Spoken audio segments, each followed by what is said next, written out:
नमस्कार मित्रांनो, तुमचं सर्वांचं आपल्या जीवन हरिग्राम चॅनलवरती सहर्ष स्वागत करतोय। मित्रांनो, आज आपण आलेल्या हरिग्रामच्या मैदानावरती अपडेट देण्यासाठी। मित्रांनो, आज हरिग्रामच्या येथे मैदानावरती जमून शर्ती आहेत, तर त्याच्या निमित्त आजच्या मैदानाचा आढावा तुम्हाला बघायला भेटेल। बरेच जणांना मित्रांनो प्रश्न पडले असेल की हरिग्रामचं मैदान होईल किंवा नाही होईल, पण मित्रांनो आयोजकांचं 100% मेहनत चालू आहे मैदानावरती आणि तुम्हाला फाटी देखील दाखवतो आजच्या मैदानासाठी कशा प्रकारे केलेली आहे। तर नक्कीच बघा। तर पहिल्यांदा तुम्हाला फाटी दाखवतो, त्याच्यानंतर मग तुम्हाला येण्या जाण्याचा मार्ग देखील तुम्हाला बघायला भेटेल, कोणत्या साईडून यायचं आहे आणि कशा प्रकारे यायचं आहे। आणि मित्रांनो आज तुम्हाला बैला वगैरे बांधण्यासाठी भरपूर सारी जागा आहे। असं म्हणजे मित्रांनो शेतामध्ये तरी हल्ली तरी पाणी नाही, सुकलेलं आहे पूर्ण।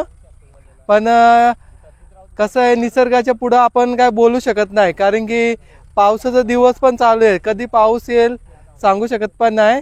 तर बघू, आज जर ऊन असेल तर आपण 10 ते 6 वाजेपर्यंत मैदान घेण्याचा प्रयत्न आहे। तर लवकर तुम्ही या आणि शर्ती लवकर जमल्या तर लवकर शर्ती होतील आणि तुम्ही पण लवकर जाऊ शकतात। चला तर तुम्हाला मैदान दाखवतो मी। मित्रांनो तुम्हाला आता फाटी दाखवतो बघा। हा आपला धाग्याचा भाग तुम्हाला दिसत असेल, ते काका उभे आहेत ना, तिथेशी धागा असतो आपला नेहमीप्रमाणे। तर ह्यावेळेला देखील इथे असंच अरेंजमेंट वगैरे असणार आहे।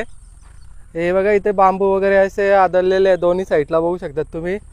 आणि आपले झेंडेपंच पण आलेले आहेत, बघू शकतात। आपले भरत पाटील काका देखील आहेत, बघू शकतात तुम्ही। त्यांच्याकडून आपण 2 शब्द आपण जाणून घेणार। मैदानाबद्दल सांगा ना। मैदान चांगला केलेला आहे आणि कुठं बैलाचा पाय रुपणार नाही, काय रुपणार नाही अशी व्यवस्था केलेली आहे आम्ही।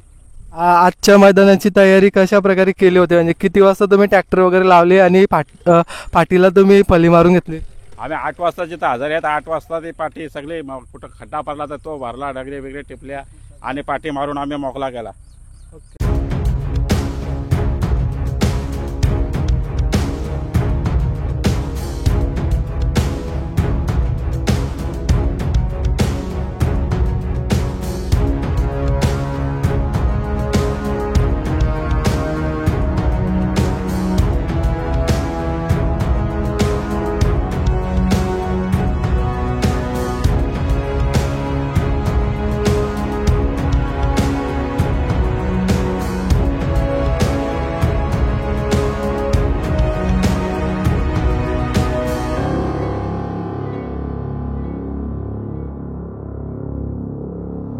खाली आलेले आहे, बघू शकतात। बैला आवरायला पण जागा आहे, म्हणजे ओला भाग नाही, बघू शकता तुम्ही, एकदम पूर्ण सुकलेला आहे। हे बघा मित्रांनो, आता खालच्या शेतामध्ये आलो आपण, खाली पण पाणी नाही। रस्ता दाखवतो कुठून यायचं, कसं काय यायचंय, तर तुम्ही नक्कीच बघा। चला तर रस्त्याच्या इथे गेलं तुम्हाला दाखवतो आणि माहिती पोहोचवतो तुमच्या पुढे। मित्रांनो बघा, हा आहे चिपल्यावरून येणार रस्ता, हा आहे मोरगावरून येणार रस्ता आणि तुम्हाला यायचं मित्रांनो इथे। हा बघा बापूजींनी वाडी आहे, निसर्ग फार्म हाऊस बघू शकतात। इथून मित्रांनो तुम्हाला अड्ड्यासाठी एंट्री करायची आहे, इथूनच रस्ता आहे जाण्यासाठी। तो दाखवतो मी मैदानामध्ये जाण्यासाठी कशा प्रकारे। इथून एंट्री केल्यावर सरळ जायचं आहे मित्रांनो।